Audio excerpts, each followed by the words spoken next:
warahmatullahi taala wabarakatuh. Selamat sore, salam sejahtera, Om Swastiastu. Untuk kegiatan acara pada hari ini kita akan dimulaikan dengan kita akan membacakan surah Al-Fatihah. Bismillahirrahmanirrahim. Iya.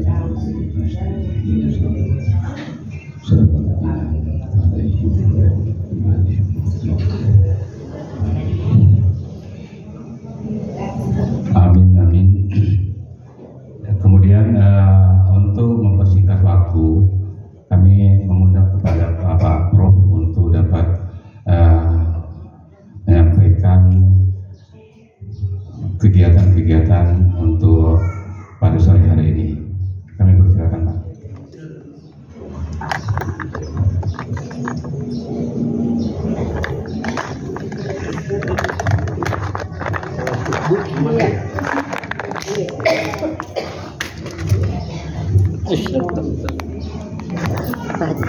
Bismillahirrahmanirrahim. Assalamualaikum warahmatullahi wabarakatuh. Selamat sore, salam sejahtera untuk kita sekalian. Om Swastiastu, Namo Buddhaya, salam kebajikan dan salam Pancasila. Pertama-tama, marilah kita sama-sama memanjatkan puji dan syukur kehadirat Yang Maha Kuasa, yang mana pada kesempatan sore hari ini alhamdulillah kita sama-sama diberikan kekuatan, kesehatan, sehingga bisa menyambung silaturahim di antara kita semua. Terlebih khusus adalah warga saya, warga Kerukunan Jawa, Forum Komunikasi Masyarakat Jawa dan Transmigrasi. Saya atas nama Ketua Umum Forum Komunikasi Masyarakat Jawa Transmigrasi mengapresiasi, menyampaikan ucapan yang setinggi-tingginya kepada warga saya, warga Jawa yang mana setelah sampai saat ini masih dalam kondisi sehat walafiat.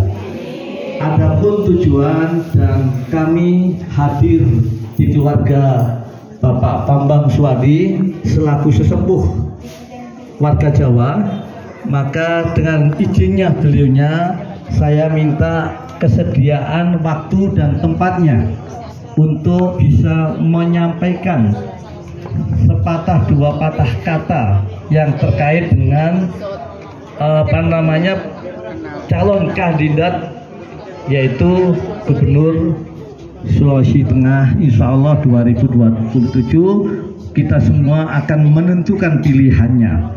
Saya merasa berdosa seketika warga saya tidak tahu mana yang kiranya nanti yang mau dipilih. Ketiga-tiganya ini baik semua, Ibu, semua putra daerah yang terbaik yang sudah mendapatkan legitimasi hukum dari pihak KPU, sehingga kandidat ini tentu kita harus betul-betul memahami satu sama lainnya. Yang kedua, saya ucapkan terima kasih kepada petugas Bawaslu yang ada di depan ini. Terima kasih Ibu Bawaslu sudah melihat kondisi kami.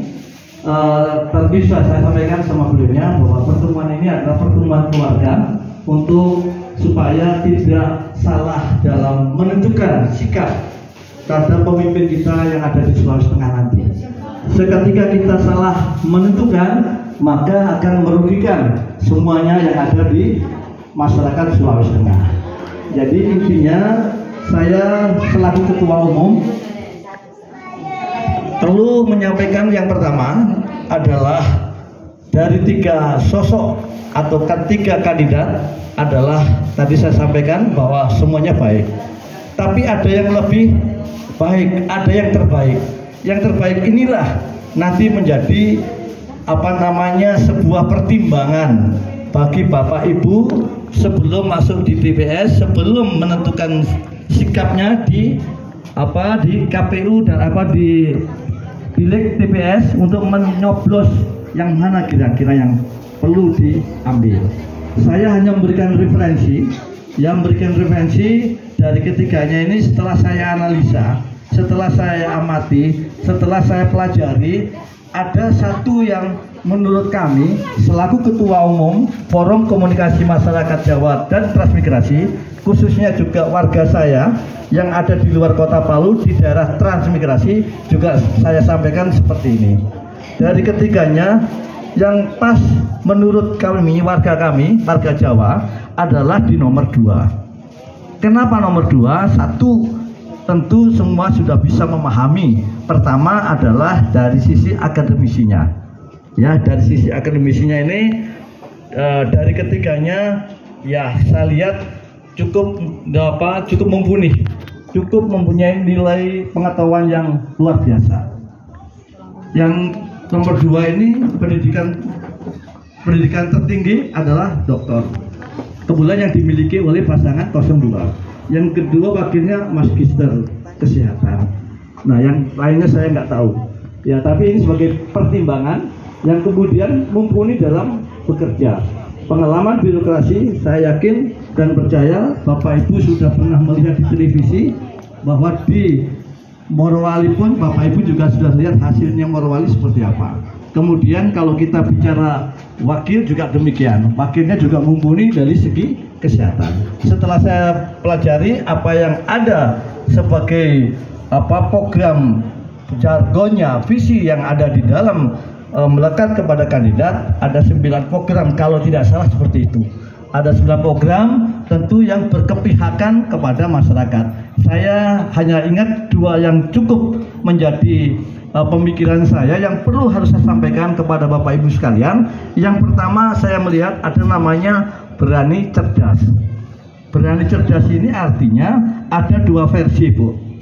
Bapak, ada 2 versi. Versi pertama adalah terkait dengan pendidikan formil, yang satunya adalah pendidikan non formil. Nah, pendidikan non formil ini apa? Formil ini yang bagaimana? Dan kelanjutannya seperti apa? Kami sampaikan Bapak Ibu sekalian, yang pendidikan non formil ini adalah nantinya akan menggembleng, akan mendidik anak-anak kita yang nantinya tamat SMA tapi tidak mau melanjutkan di jenjang perguruan tinggi. Inilah nanti saya melihat program yang beliau sampaikan, beliau yang sudah sampaikan di media, bahkan juga setiap kampanye yang ada di wilayah Sulawesi Tengah, maka untuk non formal akan dibangunkan namanya lembaga latihan kerja standar internasional. Jadi kalau tamatnya Bapak Ibu punya putra putri tidak mau sekolah, ada penampungan yaitu melalui latihan kerja internasional, yang mana perusahaan yang ada di Sulawesi Tengah ya, yang notabene perusahaan-perusahaan asing, maka wajib untuk bisa merekrut anak-anak yang ada di Sulawesi Tengah. Pertanyaannya tentu harus yang punya kualifikasi, yang punya skill sesuai yang diinginkan oleh pihak perusahaan. Yang inilah sehingga pada saat sampai detik ini pun ya, tenaga kerja yang ada di perusahaan asing, yang ada di Morowali, yang ada di Luwuk, yang ada di Poboya, itu menggunakan tenaga SDM dari luar. Kenapa bisa? Kenapa enggak tenaga kita yang di Sulawesi Tengah? Karena masalahnya SDM kita belum siap. Ini yang jadi persoalan. Nah, persoalan inilah nantinya beliau akan berikan solusinya tadi. Itu yang bicara yang formil. Nah, yang non formil, yang formilnya adalah Bapak Ibu programnya kandidat nomor 2 ke depan, satu rumah itu paling nggak 1 sarjana. Apakah sarjana S1 atau S2, bahkan harus 3. Nah, inilah memberikan ruang besar kepada kita semua warga masyarakat Sulawesi Tengah, warga yang ada tinggal di Sulawesi Tengah, supaya anak-anak kita yang pintar, yang cerdas, tapi nggak punya duit, nggak mampu untuk kuliah, ini wajib hadir, bahwa pasangan 02 akan memberikan solusi, memberikan biaya, khususnya biaya SPP, ditanggung sepenuhnya oleh pemerintah daerah, asal ya, sekali lagi asal beliau bisa naik, bisa menjadi gubernur kita.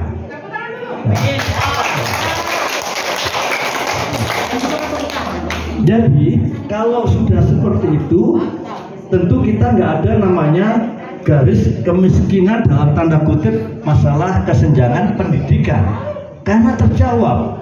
Bukan cuma anaknya orang yang kaya saja yang bisa kuliah, ternyata nggak punya duit pun bisa diberikan pendidikan yang sama. Bahkan saya memberikan masukan kepada beliaunya setelah beliau dilantik, ya insya Allah Tuhan mengizinkan beliau dilantik, maka ada program yang saya sudah masukkan. Satu kabupaten itu adalah harus mahasiswa program doktor S3. Kalau misalkan 13 kabupaten kota, maka beliau bisa mendirikan peluang pendidikan S3 13 calon doktor, tapi dokter yang terkait dengan apa yang ada di kondisi kabupaten dan kota. Misalkan contoh Morowali, di sana adalah pertambangan, harus S3-nya harus yang pertambangan. Ya, kemudian di Luwu, LNG, harus dokternya yang terkait dengan pengeboran perminyakan.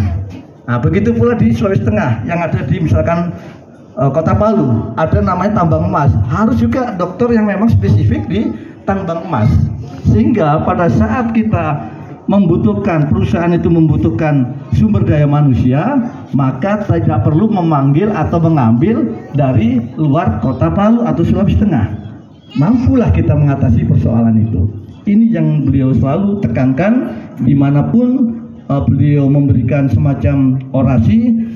Saya dititip dua hal yang sangat krusial, yaitu pendidikan sama kesehatan. Nah, kalau kesehatan, Bapak Ibu kita merasakan semuanya, bahkan yang sakit gara-gara gak punya kartu BPJS akhirnya ditolak. Bahkan punya kartu BPJS pun waktunya dikasih batas 3 hari, padahal masih sakit. Insya Allah beliau nanti duduk KTP sebagai pengguna untuk masuk di dalam pengobatan. Jadi Bapak Ibu nggak perlu lagi pakai BPJS, nggak perlu lagi bayar per bulannya. Karena apa? Karena dipikul dan ditanggung oleh pemerintah daerah Sulawesi Tengah. Ini yang sangat kita harapkan, yang kita butuhkan pada saat seperti kondisi dan situasi seperti ini. Mencari ekonomi kehidupan aja kita sudah boleh dibilang cukup rumit, apalagi dibebankan dengan biaya pendidikan, apalagi dibebankan dengan masalah kesehatan. Dan insya Allah beliau akan membangun rumah sakit taraf internasional, insya Allah di rumah sakit Undata yang lama. Kenapa dibangun rumah sakit standar internasional? Supaya warga Sulawesi Tengah bisa menikmati rumah sakit seperti yang selama ini orang Indonesia lari ke Singapura, orang Indonesia lari ke Jepang, ke Korea. Nah, nanti akan dibuat seperti itu, dan tenaga medisnya beliau sampaikan akan mengontrak tenaga medis ahli yang memang sama dengan standar yang ada di luar negeri. Nah, kalau Bapak Ibu tadi punya KTP, ada NIK yang berlaku, maka tidak bingung-bingung, menikmati juga boleh. Di saat di rumah sakit internasional nanti sudah ada dilaksanakan, dibangun dan bisa dilaksanakan untuk kepentingan masyarakat. Jadi nggak ada status sosial, nggak ada yang kaya yang bisa nikmati, tidak.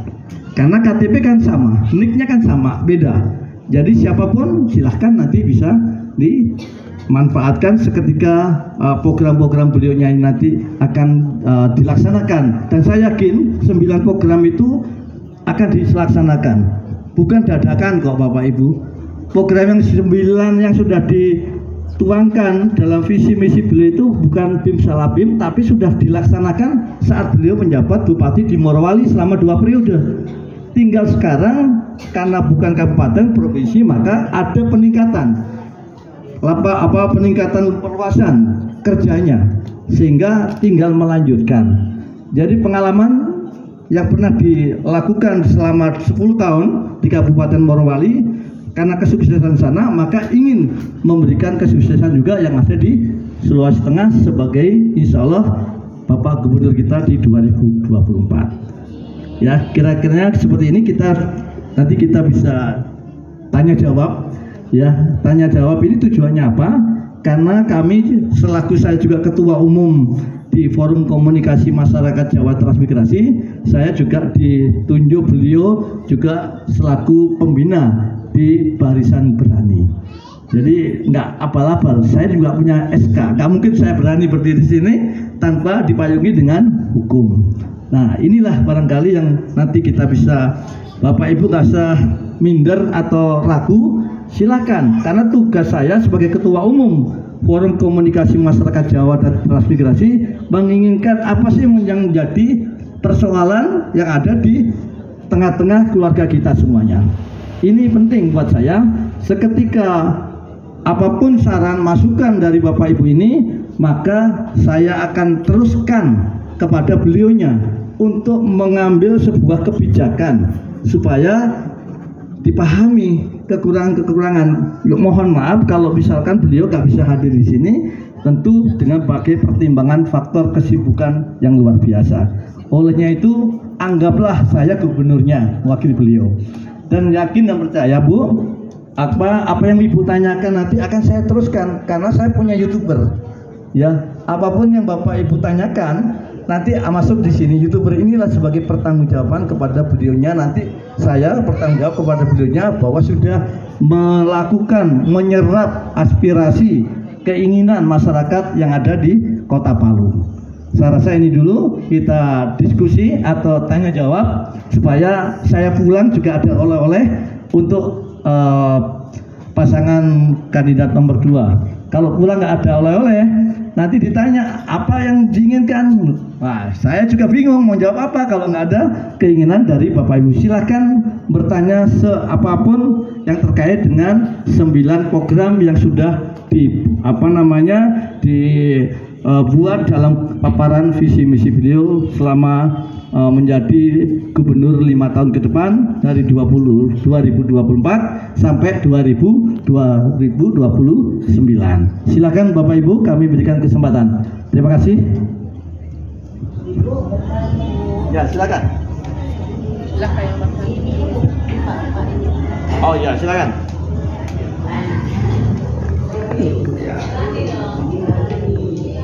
Assalamualaikum warahmatullahi wabarakatuh. Salam. Terima kasih atas kesempatan yang diberikan sama saya. Nama saya Ibu Hajiah Namadi di Kelurahan Palgeria Provinsi Permai Blok 5. Baik, ya, silakan. Adapun pertanyaan saya pada ini, kan semua tadi Bapak saya dengar tadi arahannya semua tentang anak, maksudnya pendidikan apa semua. Yang ini yang mau saya pertanyakan ibu-ibu. Oh iya. Kan ibu-ibu rata-rata juga maksudnya kegiatannya kalau bisa menghasilkan supaya bisa membantu ekonomi keluarga. Ya kalau bisa Pak, maksudnya setiap RT diadakan kursus-kursus untuk ibu-ibu, karena sekarang kan ini ada yang bukan, maksudnya kayak kursus memasak, menjahit, terus kecantikan. Jadi kita ibu-ibu ini yang tidak ada kegiatan-kegiatan ini perlu sekali untuk kursus-kursus itu supaya bisa kita maksudnya dengan sudah kita mampu bisa menghasilkan juga maksudnya pendapatan ya. Ya, pendapatan. Iya. Kalau bisa ya Pak, maksudnya setiap RT kalau bisa, kalau nanti ya supaya bisa menunjang pendapatan buat suami. Ya, begitu penyampaian saya Pak. Terima kasih. Assalamualaikum warahmatullahi wabarakatuh. Waalaikumsalam warahmatullahi wabarakatuh. Baik Ibu, langsung saya jawab ya Bu ya. Usulan masukan yang luar biasa. Memang kita pahami sebenarnya dalam agama pun tidak ada tuntutan ibu-ibu ini harus wajib mencari nafkah. Tapi seketika ibu-ibu ini memberikan nafkah kepada keluarga, maka nilainya luar biasa, ibadahnya luar biasa. Ya kan? Baik, pertanyaan terkait dengan bagaimana pemberdayaan ibu-ibu yang notabene sebagai rumah tangga supaya mendapatkan tambahan nilai pendapatan untuk kepentingan keluarga. Pertama, saya nanti akan sampaikan tentu terkait dengan masalah dari kelompok ibu-ibu, misalkan kita melalui koperasi, ya melalui UMKM lah kalau boleh sekarang ada melalui UMKM. Nah, UMKM ini tidak terlepas dengan pembinaan dari pihak dinas koperasi. Nah, terkait juga dengan pembinaan seperti pelatihan, seperti menambah alat-alat untuk keterampilan kegiatan. Ya, ini nanti kami akan sampaikan bahwa seketika insya Allah beliaunya akan menjadi Bapak kita, gubernur kita di Sulawesi Tengah, pasti akan memanggil namanya dinas koperasi. Karena ini terkait dengan persoalan yang secara teknis untuk kepentingan pemberdayaan. Ya Bu ya, insya Allah sudah tercatat di sini Bu. Nanti akan kami teruskan, kami akan membuat resumenya apa yang saya dapatkan dari keinginan ibu-ibu yang ada di wilayah sini supaya juga bisa diatasi dengan baik. Selesai gitu ya Bu ya. Baik, terima kasih. Ada lagi Bu? Silakan. Yang di luar mungkin? Silakan Pak. Silakan Pak. Oh iya, boleh. Ya, waalaikumsalam. Saya mungkin ada dua Pak Prof. Baik. Yang satu mengenai BPJS tadi. Oke. Ya. Insya Allah gubernur kita Pak Anwar nanti dilantik. Tentu ada namanya KTP tadi kan. Amin ya. Terus bagaimana nasib dengan BPJS yang kami sudah bayar selama ini? Amin. Ya. Nah, kalau umpamanya insya Allah beliau 10 tahun lah menjabat. Ya. Setelah 10 tahun berganti gubernur, kami tidak bayar BPJS lagi. Bagaimana dengan BPJS kami itu? Ya. Nah, itu pertama. Ya. Yang kedua, tentunya kalau pendidikan di bawah pemerintahan mungkin bisa diintervensi, tapi bagaimana dengan anak-anak kami yang sekolah-sekolah di pondok, Pak Prof? Oh ya. Bagaimana kira-kira apa bisa dibantu atau bagaimana? Karena Ya. sekolah-sekolah swasta juga SD, Ya, SMP itu banyak yang sekolah-sekolah swasta yang cukup tinggi biaya pendidikannya. Terima kasih Pak Prof. Baik, terima kasih Bapak. Pertanyaan yang bagus. Kalau saya sakit, misalkan beliau duduk tidak menggunakan BPJS, apa bisa? Ada pengecualian Pak. Penggunaan BPJS ini bisa tetap melekat kalau Bapak selaku pegawai negeri ASN. Nah, itu nggak bisa diganggu gugat. Yang saya maksudkan di sini yang bisa dibantu insya Allah oleh kandidat 02 seketika masyarakat ini bukan pegawai negeri, bukan ASN, maksudnya swasta. Itu yang akan ditanggung oleh pemerintah daerah dalam memberikan pengobatan maupun penginapan yang ada di rumah sakit, rawat inap maksudnya, pengobatan dan rawat inap. Ya, yang diberikan itu. Jadi kalau Bapak sebagai ASN, maka otomatis kan dipotong oleh pihak institusi. Sama dengan saya juga ASN misalkan, dipotong tiap bulan. Jadi nggak perlu membebankan kepada pemerintah. Yang bukan ASN bisa, dan itu selama beliau menjabat 10 tahun, maka Bapak Ibu nggak usah khawatir, akan digunakan hanya KTP saja. Ya, ini ada dua hal ya yang beda. Paham ya Pak ya? Nah, jadi gini, kalau Bapak ini bukan pegawai negeri, artinya KTP-nya Bapak itu bisa digunakan untuk berobat, untuk rawat inap gratis. Karena dibebankan oleh pemerintah daerah Provinsi Sulawesi Tengah. Yang bayar bukan keluarga, yang bayar Pemda. Pemerintah daerah yang membayar nanti. Tetapi kalau Bapak ASN, pegawai negeri, maka bukan tanggungan Pemda, karena melalui perusahaan asuransi. Maksud saya bagaimana dengan nasib BPJS kami yang sudah bayar? Nah, kalau nantinya sudah beliau duduk, berarti BPJS nggak berlaku bagi yang bukan ASN, otomatis begitu. Berarti nggak perlu bayar lagi, ngapain bayar? Berarti dihentikan BPJS itu apa? Iya, otomatis nanti kalau sudah beliau duduk, anggap nggak perlu lagi pembayaran BPJS lagi, hilang dengan sendirinya, karena ditanggung oleh pemerintah daerah Provinsi Sulawesi Tengah. Paham ya?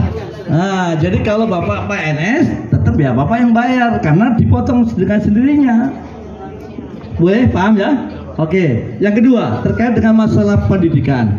Pendidikan yang dimaksud ini pertama adalah pendidikan SMA, karena ranahnya pemerintah daerah Sulawesi Tengah ini hanya untuk SMA. Dari SPP baju ditanggung oleh pemerintah daerah. Jadi ibu nggak usah mikirkan bajunya, anak-anak, nggak usah mikirkan bayar dana bos segala macam, nggak ada itu. Jadi beliau bebaskan itu semua, terkecuali SD dan SMP itu adalah beban dari kabupaten dan kota. Nah ini perlu jangan nanti bapak ibu misalkan anaknya SMP langsung menuntut. Dulu waktu penjelasan katanya dikasih bebas. Nah ini juga harus perlu pemahaman yang ditanggung oleh pemerintah provinsi, yaitu untuk tamat untuk SMA dan perguruan tinggi. Ya paham ya Bu ya. Jadi yang punya bapak punya putra putri yang SMA dan mau masuk kuliah, ini adalah beban pemerintah daerah provinsi. Kalau SD SMP jangan gugat nanti, jangan nuntut. Wih, dulu di waktu penjelasan diberikan bebas, SPP-nya dikasih baju. Nah, tapi ada ranah yang sudah diberikan. Kembali kepada yang ada yang di pondok pesantren. Sekarang ini pondok pesantren kan sudah modern, Pak. Ada pondok pesantren yang SD, SMP, SMA, bahkan ke jenjang perguruan tinggi. Tergantung dari anaknya mau masuk di mana. Misalkan di negeri ya silakan, nanti kan dibayarkan SPP-nya yang ada di sekolah di mana. Mau di Jawa juga boleh, mau di Palu juga boleh, ya. Bahkan umur 60 tahun pun bapak ibu yang mau kuliah boleh. Misalkan wah umur 60 tahun mau mengikuti program S1 boleh saja, tapi yang dibayar SPP-nya, ya, bukan biaya hidupnya, bukan kontrak kosnya. Nah ini juga harus dipahami, jangan sampai nanti nuntut biaya hidupnya, misalkan kosnya, nggak boleh.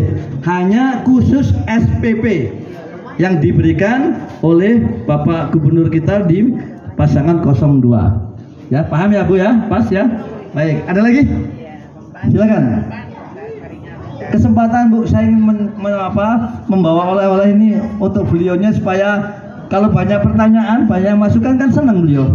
Artinya kebijakannya ini tidak salah. Seketika beliau diberikan amanah, betul-betul melaksanakan amanah dengan sebaik-baiknya, supaya enak masyarakat kita, supaya betul-betul sejahtera. Itu konsep yang selalu beliau sampaikan, ingin menyejahterakan adalah kepada masyarakatnya, ya, itu.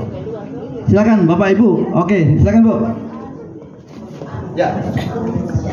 Salah ya, tidak lanjut di yang BPJS tadi Pak. Tapi terima kasih untuk menggarisbawahi yang Bapak bicara BPJS gratis itu untuk yang PNS ya Pak ya, non PNS swasta ya. Nah yang untuk swasta ini yang kan swasta kan banyak ya Pak ya. Ada yang kerja di perusahaan dan ada mungkin pedagang atau yang lainnya. Nah apakah yang perusahaan itu masuk di kategori itu? Itu saja Pak. Terima kasih. Iya.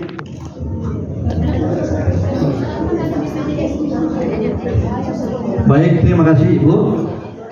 BPJS yang saya maksudkan yang non PNS itu semuanya, mau perusahaan PT atau CV atau perusahaan apapun itu tetap tanggungan oleh pemerintah daerah. Ya, jadi kecuali perusahaan yang seperti katakanlah mungkin BUMN ya. Kalau BUMN ditanggung oleh perusahaan, kami nggak tanggung. Nah, kalau perusahaan swasta, misalkan karyawan Pertamina, pompa bensin, atau perusahaan kontraktor, atau itu tanggungan negara, maksudnya Pemda.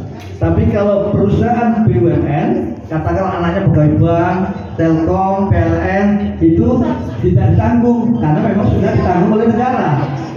Kira-kira begitu ya, artinya pemahamannya. Ya, jadi ada pemilahan. Kalau perusahaan kan besar, alhamdulillah. PLN, Telkom kan malah kamarnya bagus. Kira-kira begitu ya. Oke, yang lainnya Bu. Oke, silakan Bu.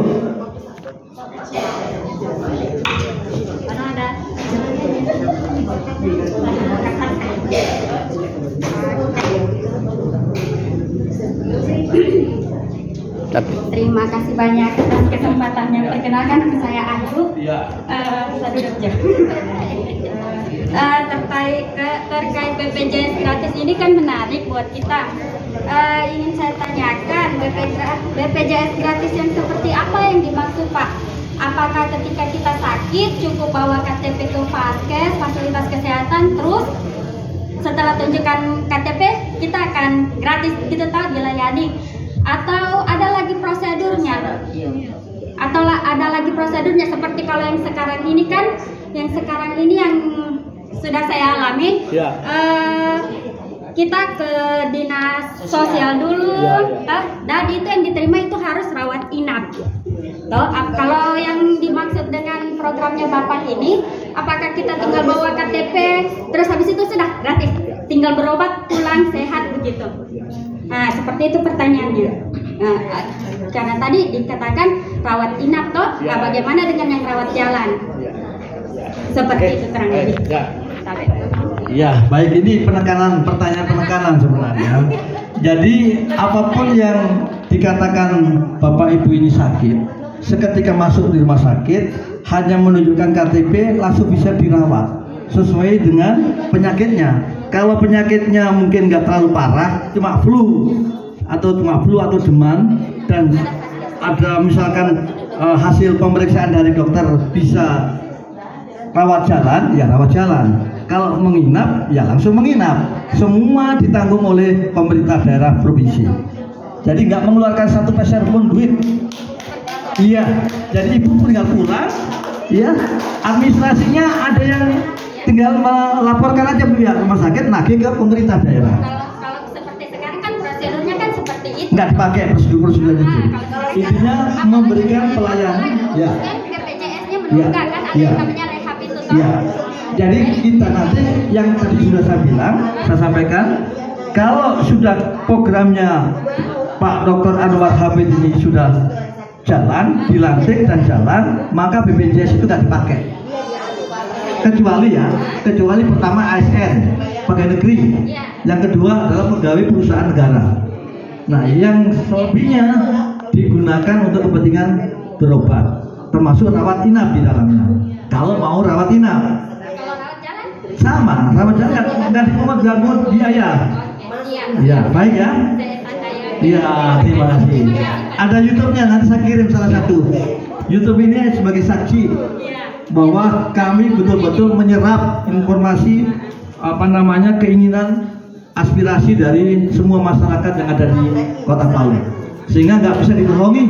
Ya, sekarang ini digital IT ini sudah luar biasa, dan saking beliau akan sebagai orang yang amanah di dalam membawa Sulawesi Tengah sebagai nahkoda Sulawesi Tengah. Nggak usah Bapak Ibu takut, ya.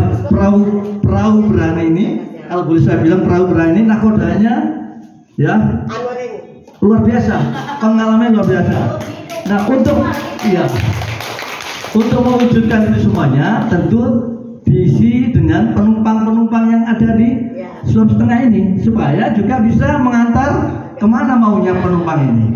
Jadi beliau bukan sebagai pelayannya ibu-ibu, seketika ibu-ibu dari penumpang. Ya, kalau sudah dari penumpang kan mau minta apa Bu, misalkan turun di mana. Nah, kira-kira seperti itu gambarannya, supaya connect antara penumpang sama yang membawa sebagai nahkoda perahu itu tadi. Ya, tinggal itu sekarang yang bisa kita lakukan. Ada lagi, Ibu? Yang lain? Oke, ya silakan. Dari BPJS Mandiri kita kan setiap bulan bayar ya Pak ya? Ya. Itu gimana prosesnya Pak? Ya, sepanjang Ibu adalah swasta, bukan pegawai yang seperti dua tadi ASN dan pegawai perusahaan, maka dengan sendirinya nggak bisa dipakai, dihentikan. Nggak perlu bayar lagi, tapi nunggu beliau dilantik dulu, menunggu beliau diberikan. Nah, kalau nggak dilantik bagaimana bisa mengantar Ibu? Berani nggak? Harus berani. Nggak enak kalau di sebelah sana ngomong. Harus berani. Berani. Ya, membuktikan berani, isi perahu berani, supaya betul-betul bisa mengantar Ibu dan start sampai finish. Insya Allah nggak ada kendala terkait dengan kesehatan dan pendidikan putra putri kita. Ya, kira-kira begitu. Nah, untuk membuktikan bahwa apa yang kita sudah lakukan ini tentu ada namanya deklarasi pernyataan sikap. Sikapnya apa? Nah, saya siap memilih dan memenangkan pasangan 02. Kira-kira begitu. Ya, buktinya mana ini? Wah, kalau ibu tuntut saya misalkan, Pak, mana itu katanya dulu janjinya? Nah, saya bisa argumen sama beliaunya. Ini loh buktinya saat kami sosialisasi di Kelurahan Palupi. Nggak bisa dicari, karena apa? Ada dokumentasi. Ya kan, ada fakta banyak yang bisa mendengar dan melihat. Ya, kira-kira begitu ya. Ya, jadi kalau memang tidak ada yang bertanya, kita deklarasi saja pernyataan sikap. Ya, nanti saya antar. Nanti ibu tinggal milih pasangan ini nomor ini, kira-kira gitu. Ya, kira-kira gitu ya. Atau ini bisa 2 tahap ini, karena banyak ini kalau di dalam kuat nggak ya? Gimana? Duduk nggak? Berdiri kok. Duduk. Oh ya, supaya muat ya. Yang di ibu? Iya, ibu di sini aja ya. Biar 2 tempat nggak apa-apa lah. Ya, karena ini penuh di sini juga, salah penuh. Kasihan orang tua nanti ini apa? Assalatu wassalamu ala Rasulillah Sayyidina Muhammadin wa ala alihi wa sahbihi ajma'in. Allahumma salli ala Sayyidina Muhammad salatan tunjina biha min jamil ahwal wal afat wa taqdilana biha jami'al hajat wa tutahhiruna biha min jami'is sayyi'at wa tarfa'una biha indaka 'ala ad-darajat وتبلغنا بها أقصى الغايات من جميع الخيرات في الحياة وبعد الممات. اللهم ربنا هب لنا من أزواجنا وذرياتنا قرة أعين واجعلنا للمتقين إماما. اللهم اغفر لهم ولوالدي وارحمهم كما ربونا صغارا ولجميع المسلمين والمسلمات والمؤمنين والمؤمنات الأحياء منهم والأموات وادخلنا الجنة مع الأبرار يا عزيز يا غفار يا رب العالمين. ربنا آتنا في الدنيا حسنة وفي الآخرة حسنة وقنا عذاب النار. سبحان ربك رب العزة عما يصفون وسلام على المرسلين والحمد لله رب العالمين. الفاتحة. أعوذ بالله من الشيطان الرجيم. بسم الله الرحمن الرحيم. الحمد لله رب العالمين الرحمن الرحيم مالك يوم الدين إياك نعبد وإياك نستعين اهدنا الصراط المستقيم صراط الذين أنعمت عليهم غير المغضوب عليهم ولا الضالين. آمين آمين يا رب العالمين.